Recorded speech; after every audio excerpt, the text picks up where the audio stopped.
Now, for more on this, we have with us Sardar Sattar, who is a journalist from Erbil. Welcome to the broadcast. Now, the pro-Sadr protests stormed Iraqi parliament yesterday, and this is mainly over the opposition to the candidacy of Mohammed al-Sudani. Why are these protesters against him? Mohammed al-Sudani has served in several key positions, including governor of one of the provinces, and he held previously several ministry positions. And the main principle of Muqtada al-Sadr, who is one of the very powerful clerics, not only a politician, but very powerful clerics in Iraq, is that those who are accused of corruption cannot be tested, cannot be granted access to any high-ranking positions. This is one of the issues. But the second issue is that the nomination of al-Sudani is put forward by the pro-Iran coordination framework, which is a political rival of Muqtada al-Sadr.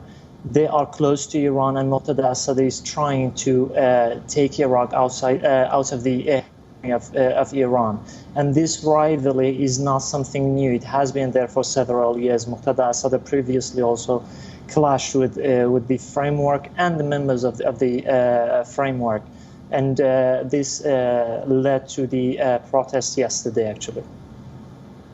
Right. And what is the political road ahead for the country? I mean, elections happened in October, and there is still no government in place, even now.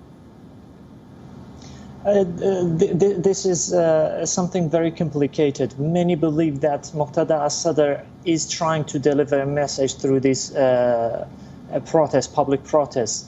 And the message is that whether or not he is within the process of the formation of the new government, he controls the public opinion and he controls the people.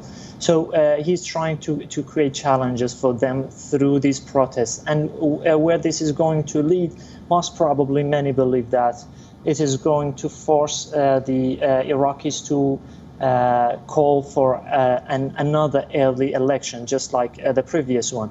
But people are not hopeful about this, because even if there is going to be another election, whether maybe only if the influence of political parties and their gains through the electoral polls are going to change. Otherwise, we are not going to see anything else. On the other hand, other people are fearing that probably none of these sides, none of the clashing sides are going to back down. So this is going to lead to an intra-Shia infight. And these groups, Muqtada al-Sadr on one hand, and Nouri al-Maliki, one of the very powerful members of the coordination framework, on the other hand, they have the experience of clashing with arms. So people, some of them are fearing that violent clashes are waiting for Iraq if an early election is not possible. Sardar, can you talk us through the economic and financial hardships that the country is currently facing? This is the key point that has frustrated the public, because we have frustration within the political elites and the frustration within the public. Iraq has held the last election in October 2021, and for 9 months it has been struggling to form a new government for these political disputes between main characters. And this has led the government without a budget for 2022.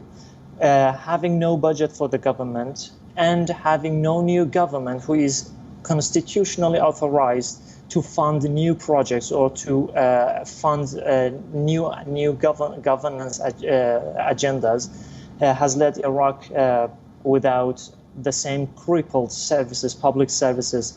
And we see that people are left without jobs. And these protests, yesterday we saw the protests, these are political, but we have had several other protests. People are coming to the streets and trying to make their voices heard, that they are left without jobs, without water, without electricity, And this is what frustrates the public, actually.